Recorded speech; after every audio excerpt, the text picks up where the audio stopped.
I have a 25-year-old boy that's married to a darling little girl. And then I have my 22-year-old daughter and then my 20-year-old daughter, and she's still in Knoxville with us. And so these children grew up and left me with their daddy. And he is so not fun. And so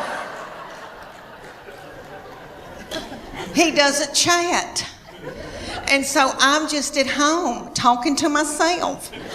And we've got 2 beagles, and we miss these children so bad that we just sit and kiss them in the mouth. So I'm trying to adjust to just being with their daddy, and so I bought him tickets to go see Def Leppard and Journey.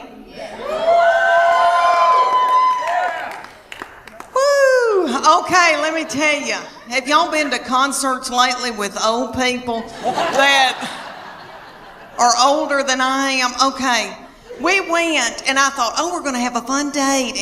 And I said, where are we going to go out to eat? And he goes, I don't have time for that. It was on a weeknight. So he went to the Pilot and bought himself a tall boy. And I think that's what it's called, and an egg salad sandwich from the Pilot. And so I didn't get to eat, and I was so hungry. And it dawned on me at a concert. You know, when I was 20 and I'd go to a concert, I was at University of Tennessee, and so I'd go to Thompson Bowling. And I'd wear a crop top. And I didn't care about eating. I wasn't hungry, you know. I was thinking what boys were going to be there, and I had on little bitty breeches. Because I still had a metabolism and my thyroid was acting right. Okay. So we go to Def Leppard and Journey, and everybody there is our age. And everybody's worried about the snack bar, first of all. And I was too. And I was so hungry, and I noticed that people had big Diet Cokes, like big buckets of Diet Coke, and were sucking on those big buckets of Diet Coke while the concert was going on. And every once in a while, somebody would stand up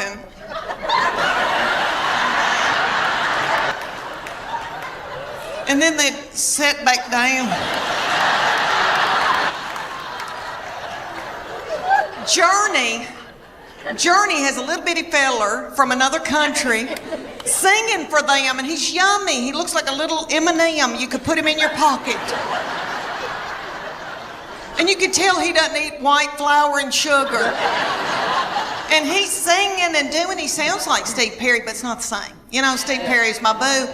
So it was like we were going to a tribute concert. But anyway, everybody in the band, besides this little fella, everybody had eaten white flour and sugar, and probably had done dope and drank terrible things, and everybody looked sick, and the bass player looked like somebody I had bought my jewelry from for years, and they were just barely a-going. And then Def Leppard came out, and it was that lead singer, I think, has got thyroid issues. His hair was just thin and didn't have a lux to it, and then I noticed he had little bitty tiny legs and a little pot-belly stomach. But he sang "Put Some Sugar on It," which I hate that mess. I am a Earth, Wind, and Fire R&B gal, and I love my Journey, but I was like, this isn't my thing. And my husband every once in a while would go and then just sit down because he loves it. But anyway, this little man with the tiny little legs and the thinning hair, and then he had this little bump right here, and I could tell that's a hernia. He's got a hernia.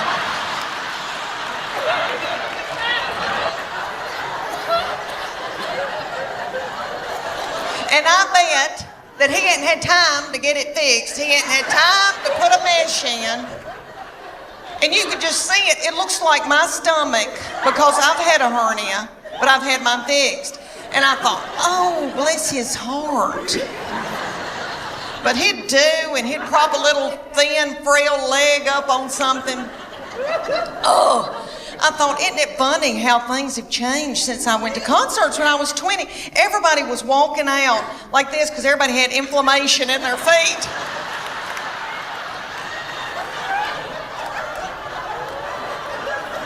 Trying to get to their car.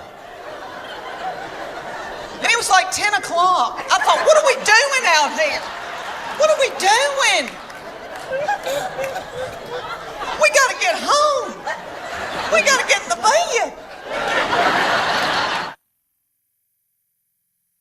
Do y'all feel that way? It just seems like it just left. Okay, and every summer I think, oh gosh, I've got to go buy a bathing suit.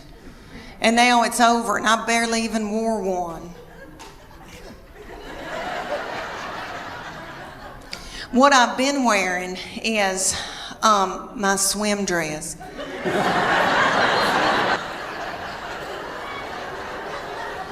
Because my life is over. I did a show for a bunch of women, and one of the women came up and she said, you know, you ought to go to Sears and get you a swim dress in the Land's End department. And I thought, should this hurt my feelings?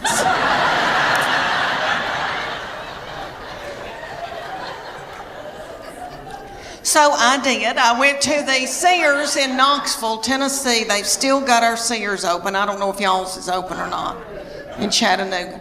Okay, ours, you go in, there's not a soul in there. The lights are on.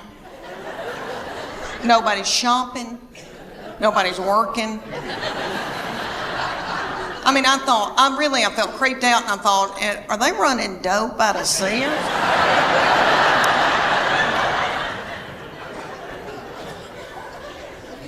So I bought me a Land's End swim dress, and I gotta tell y'all, I'm beautiful in it. Okay. It gathers in right here where my hernia mesh is. And it shows my arms that I still have, because they're my daddy's. Jimmy Fletcher, I've still got his arms. Okay, I've still got my collarbones, praise God. And then it covers up the white flour and the sugar. So I just get a spray tan and I'm good. Well, for years, I was in torment wearing a miracle suit. I don't know if any of y'all have bought a miracle suit before. I know they've got them at y'all's Belk. I know they got them. And there's going to be a big gob of them hanging together because they have hundreds of them. And I wore one year. I felt so desperate after I couldn't wear a bikini anymore. I wore a lavender one in Hawaii, and my husband and I went, and they took this scuba video of us scuba diving, and I popped that video in from Maui, and I thought, oh, I can't wait, and this like big lavender thing goes by, and I'm like, what is that?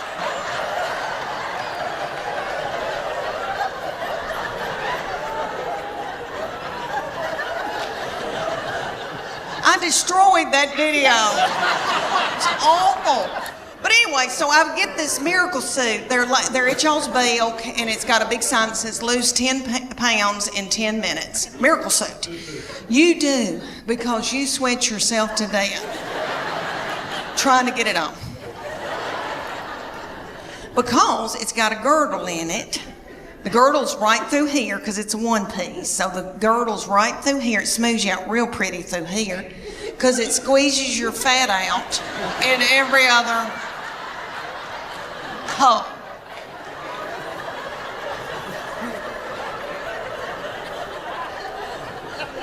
And don't get it wet because somebody will have to cut it off of you. But I would get it every year because I felt desperate and I didn't know what else to do. Well, my girlfriend, the one with the poop, banked up poop, okay, she wanted one, and her 14-year-old daughter drove to Knoxville to the Dillards and got in the dressing room, and the 14-year-old was in there sacking her mama up in this bathing suit. They both broke out in the sweat over their lip, and the 14-year-old said, "Ew, Mom, gross. Let's put it back and get out of here. She said, I can't, I've got to buy it. I just peed in it. Thank y'all so much. I've had 3 beautiful children that I'm in love with. I have a son who is 14 years old now. I cannot believe it. Thank you. And I have 2 little girls that are 11 and 9. And my baby child is in 4th grade now. I cannot believe it.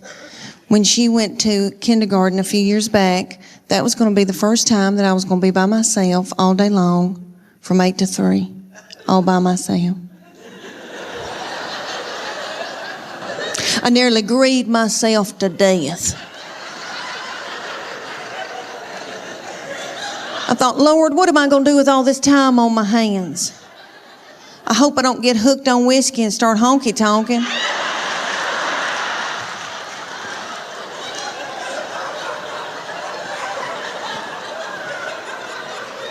About 3 weeks into kindergarten, I was like,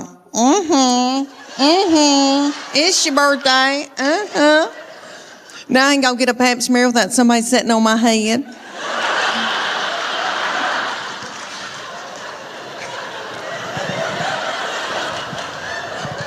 I'll never forget the day that I found out about her, and I feel terrible about it now. But I was overwhelmed. I knew something wasn't right. I didn't feel good. I thought, oh my gosh, surely I'm not pregnant this quick, this soon. And you know when you gotta know something, you gotta know it right then. I had no right then. I grabbed up my 2 babies and diaper bag and all that stuff you take with you everywhere you go, and I went to the Walmart in the foothills of the Appalachian Mountains. And I bought an EPT pregnancy test, and I took it in the stall at Walmart. And I tinkled on it. And my 3-year-old boy looked at me, he said, what, is it positive?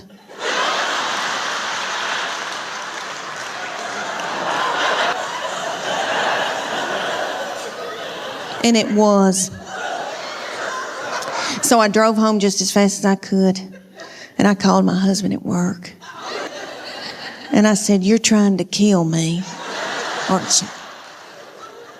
With a slow vaginal death. Is that what you're trying to? Well, you're not going to. You better get home right now, because I'm going to walk out in the woods and let the animals eat me.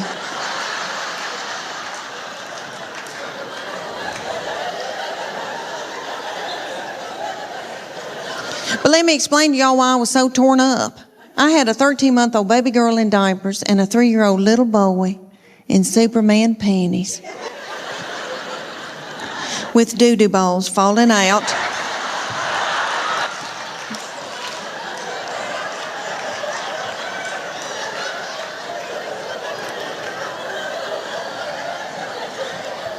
At the grocery store.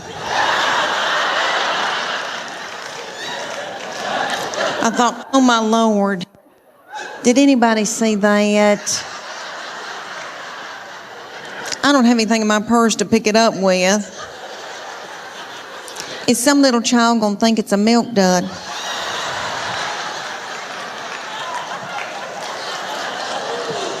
Let's just keep on moving, everybody. Just keep on moving. But God knew better than I did, because she's been a doll baby, but she's ruined. And I know I'm the one who did it. I was tired and beat down. So, anybody here who has more than 2, you know, good night by that 3rd and 4th one, you got to let them do what they got to do, you know. She still cries over anything. She cries because she knows she gets her way. I said, what's she crying about? She wants your toy. Well, just give it to her. I can't deal with it.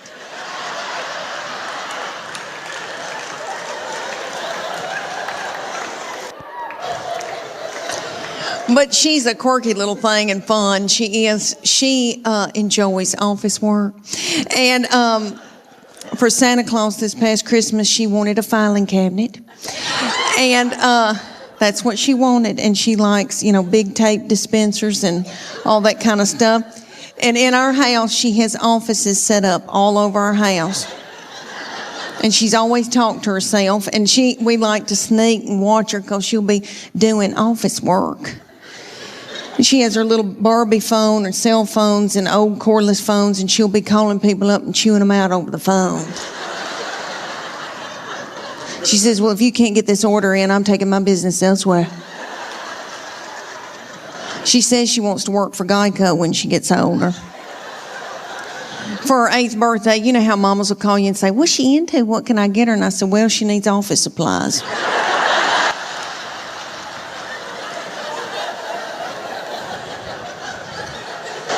My oldest daughter has turned 11, and she's in 6th grade in middle school. And I can tell that puberty is beginning with her. She's crazy. And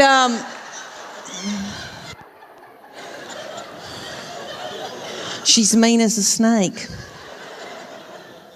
And we're scared to death of her, but we just tiptoe around her. She cries a lot, and she doesn't know why, and she tells us, I don't know why I'm crying. And we just try to get through it. But I'm telling you, she can run a household. She's a grown woman. She has been ever since she got here. So I said, you're going to have to come in here, baby. I said, your daddy's going to take care of y'all. I'm going to Nashville for like 3 days. She bust out crying. I said, what's wrong? She said, don't leave us with him. He doesn't know where the food is.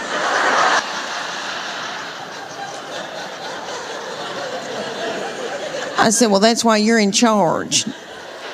And she is. God love her.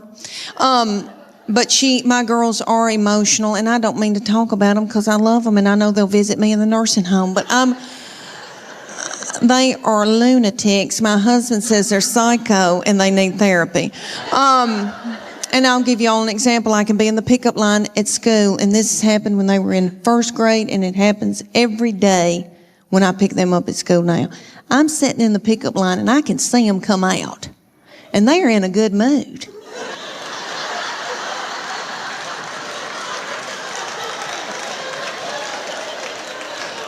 And they're goosing each other and giggling and doing and talking and having a good time. They're waving to the teachers and the principal. See you tomorrow. Okay. Then they come over to my vehicle. Get in. Shut the door.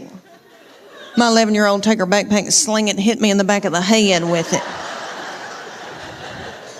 Every day she says something like this. I'm starving to death.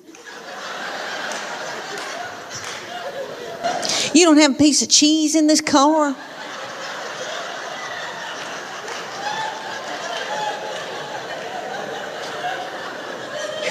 Your driving's making me car sick.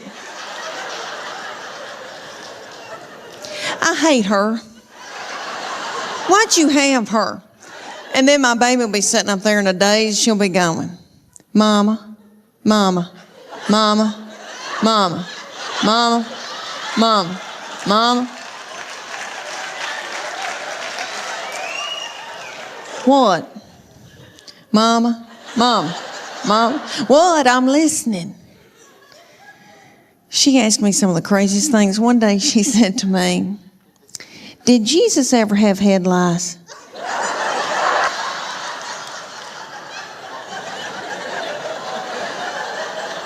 How do you answer something like that?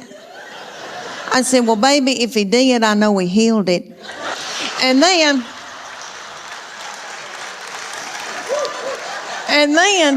my girls be whipping each other in the back seat and telling each other how bad they hate each other and they wished each other were dead. And then my sweet boy will come out. He'll get in and he'll say, you know, they're building a new Home Depot up on 281.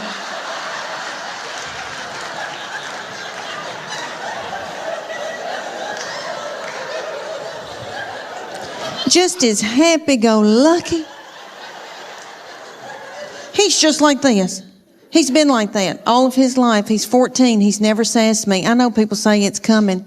I'm telling you, I don't think it will. And I'm in love with him. My husband says I have an unhealthy obsession with him. Whatever. And He's the only one of all my family that doesn't give me any crap.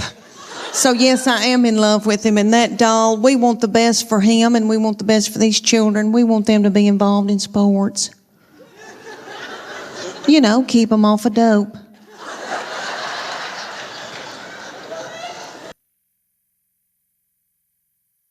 I praise God that Weight Watchers doesn't have a limit on how many times you can join. Because I've done Weight Watchers 9 times. And I've lost 7 pounds in all.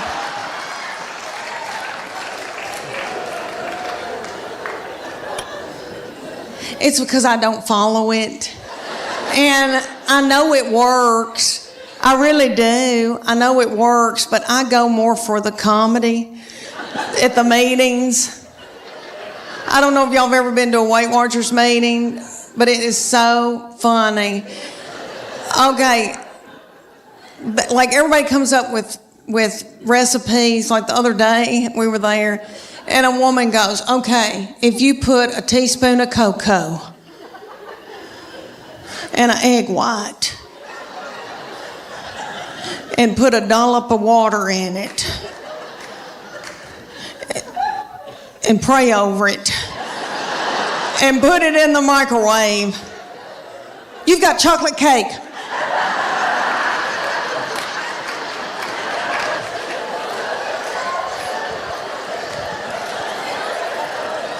And we've all got our iPhone out and trying to film her.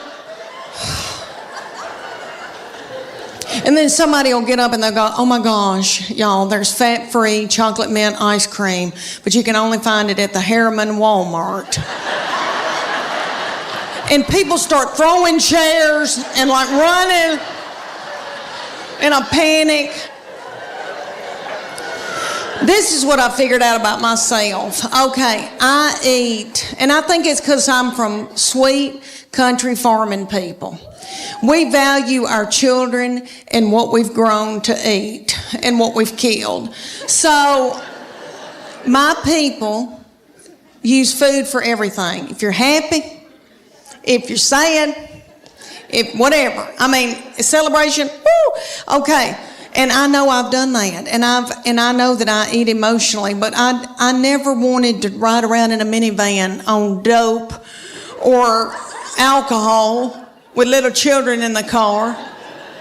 I didn't want to drink whiskey, so my kids would get to fighting, and my husband would say something hateful like, "What have you done all day?"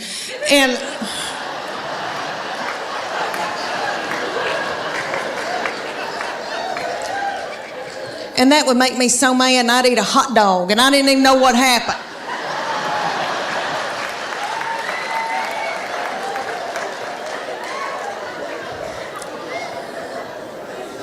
But Weight Watchers has a point system. So say you get like 23 points out of the day, and you got to go within those points, and they'll say, fruits and vegetables are free.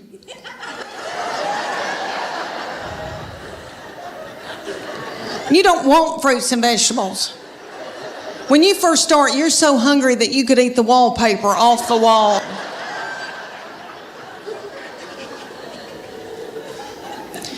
A chicken breast is 3 points. A Snicker bar is 12 points. That's what you want. I've been known to be in the closet turning a lamp on and off, eating a sleeve of Chips Ahoy cookies.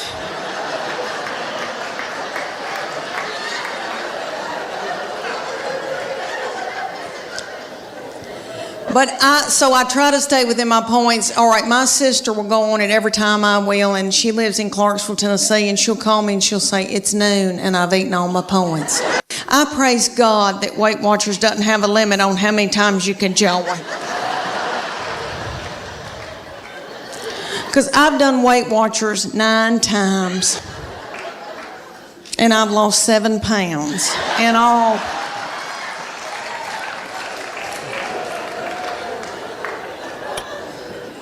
It's because I don't follow it. And I know it works. I really do. I know it works, but I go more for the comedy at the meetings. I don't know if y'all have ever been to a Weight Watchers meeting, but it is so funny.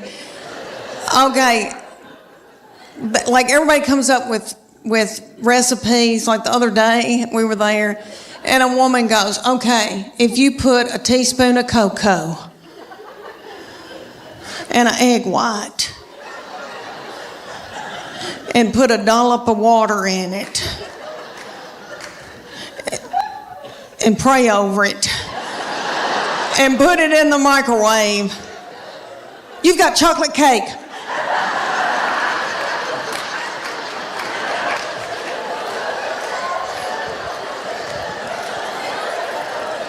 And we've all got our iPhone out and trying to film her. And then somebody will get up and they'll go, oh my gosh, y'all, there's fat-free chocolate mint ice cream, but you can only find it at the Harriman Walmart. And people start throwing chairs and like running in a panic. This is what I figured out about myself. Okay, I eat, and I think it's because I'm from sweet country farming people. We value our children and what we've grown to eat and what we've killed. So my people use food for everything. If you're happy, if you're sad, if whatever. I mean, a celebration, woo, okay. And I know I've done that, and I know that I eat emotionally, but I never wanted to ride around in a minivan on dope or alcohol with little children in the car. I didn't want to drink whiskey, so my kids would get to fighting, and my husband would say something hateful like, "What have you done all day?"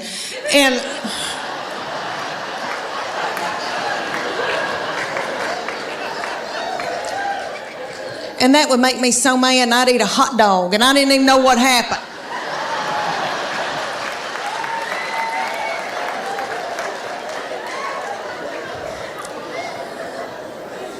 But Weight Watchers has a point system. So say you get like 23 points out of the day, and you got to go within those points, and they'll say, fruits and vegetables are free.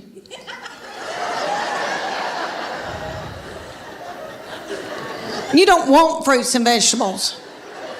When you first start, you're so hungry that you could eat the wallpaper off the wall.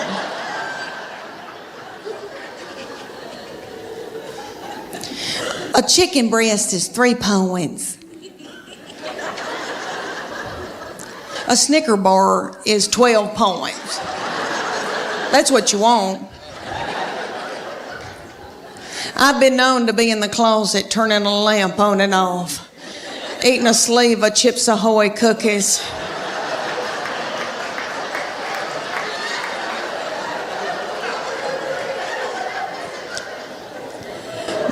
So I try to stay within my points. All right, my sister will go on it every time I will, and she lives in Clarksville, Tennessee, and she'll call me and she'll say, it's noon, and I've eaten all my points. My baby child is 20 and lives in Knoxville. Okay, years ago, we wanted all these children to play sports, to keep them off of dope. And so they played all this stuff, all of them did, and my baby, my husband's 6'4", I'm 5'8", we breed big kids. So she, in elementary school, was like 5'5", 5'6". She was taller than all the little children and the principal and the teachers, and she hated it. But the good news is she's very athletic, very strong. So all over East Tennessee, people would call me and say, can she be the goalkeeper for our soccer team? I'll get her an iPhone. Yeah. Can she play basketball for us? She never played basketball. And y'all, I lived through her. And I made her do it. And I felt like LeBron James's mama. And so she came to me and she goes, I'm sick of this. I'm not gonna do it anymore. I'm not gonna play all this mess. She goes, I've decided that I wanna cheer. And I said, well, baby, we're big people. And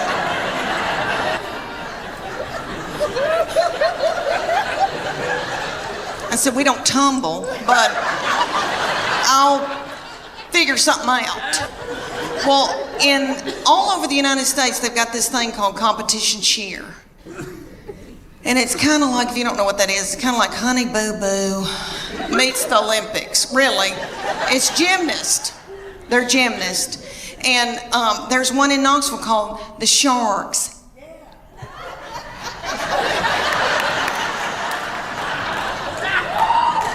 And they said, drop your baby off and she can try out to audition, whatever you want to call it. So I dropped her off and they ended up putting her on a bad mamma jamma team because all the little children her age came up to hear on her.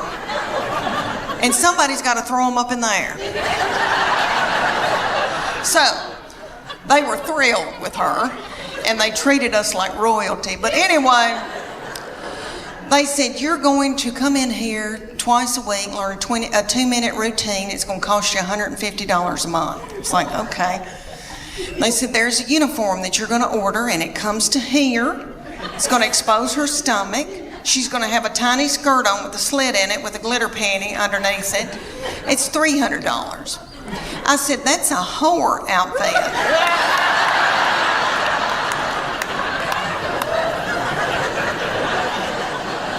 And it came with its own bag of whore makeup. So that all the little children could look alike. And they said, y'all are going to travel to faraway lands and compete against other little whore children.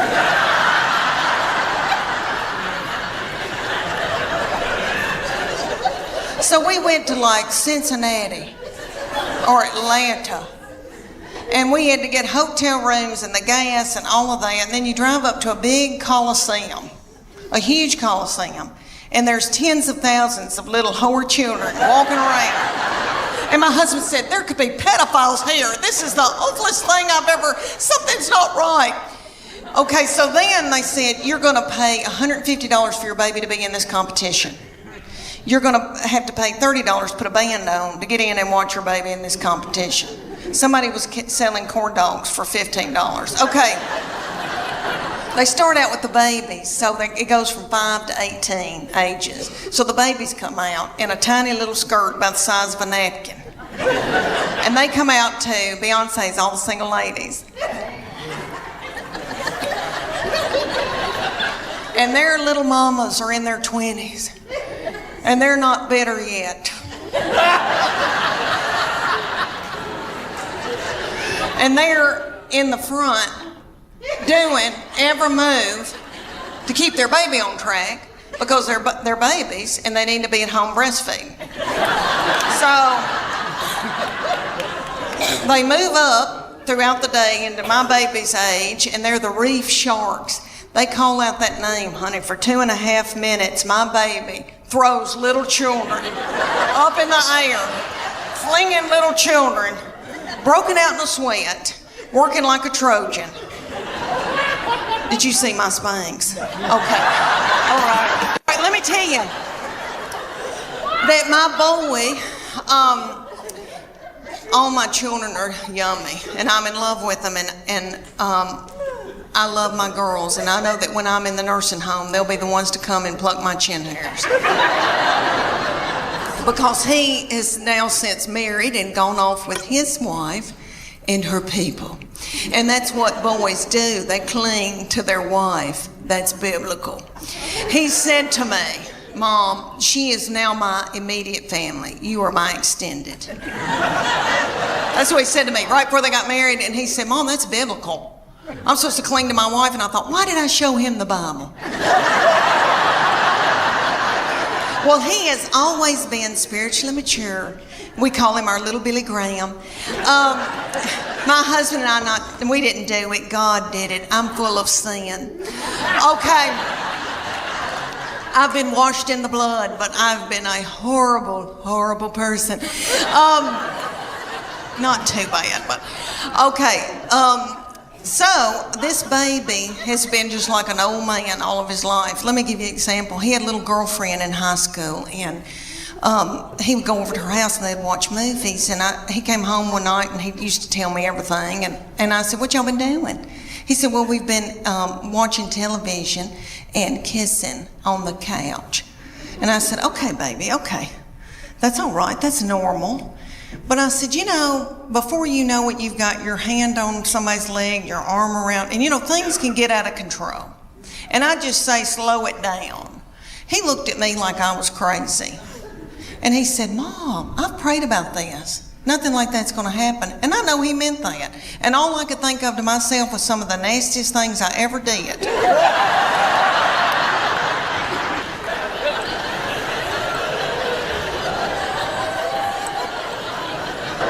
Was at the Adams United Methodist Youth Fellowship on a hayride. I don't know what it was about hay that set me on fire. I wish it did now, because I could get a new purse out of that.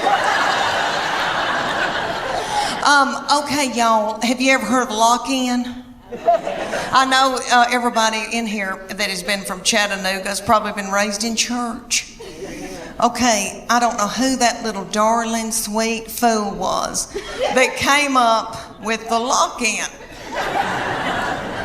Probably a little woman in a committee meeting. And she probably said, oh gosh, y'all, let's come up with something for all the hormonal teenagers. Let's gather them up and put them in the church building and lock the door and turn the lights out and leave them there all night. Maybe somebody will end up pregnant. My middle one that lives here in Chattanooga has always had a lot of suitors coming around and wanting to date her, and she had this one, and he was I wouldn't say an Eddie Haskell, but he was a schmoozer. Like he knew he was a player. Okay, their daddy's not a player. Okay, my husband, he doesn't chat. Like he vacuumed out my car when he was dating me, and he bought my cigarettes, so that's how we started. But anyway,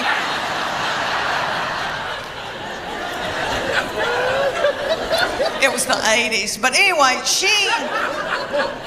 the young people call it playa, some fast-talking boy. She had this fast-talking boy coming around, and he would say to me things like, Miss Morgan, you look beautiful today. And I was like,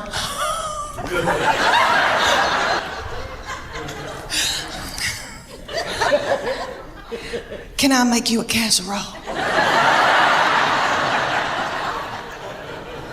Thank goodness they broke up, because I was exhausted. I was mopping the floor and blowing my hair out every day. And I don't do that. Let me tell you why I got played.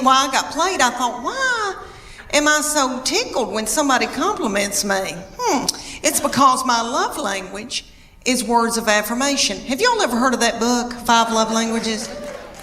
It is wonderful, and it works. It's the real deal. My husband and I went on a Sunday school class retreat when our children were little, and we watched this little frail man talk about it. Okay, and it was on Oprah, so it's real. But anyway, what it is there's 5 love languages, and you get the book, you read the book. Well, I don't read the book. But anyway, you take the test, and it tells you what your prominent love language is out of those 5, and it tells you what your partner's love language is. So then you can go home at night and feed your partner their love language, and they can feed you your love language, and then your love tank feels full. And if you don't do it, then your partner's liable to go to work, and they're at the water fountain, and some whore comes in.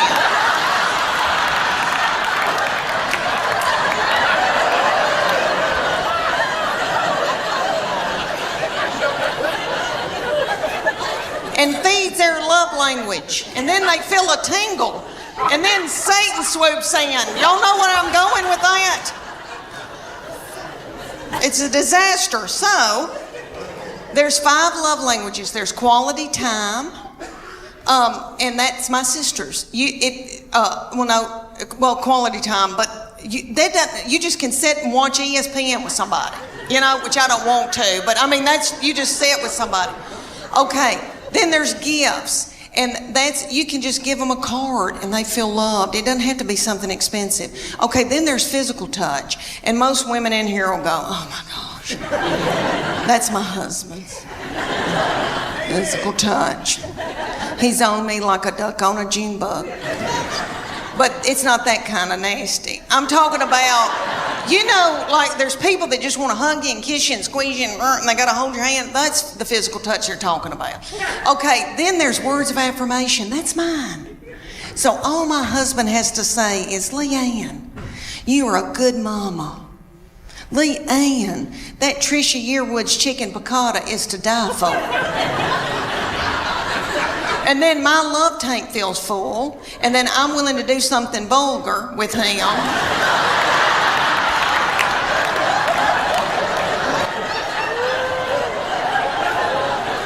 And then he gives me money to get my hair highlighted. So you see how it all works out.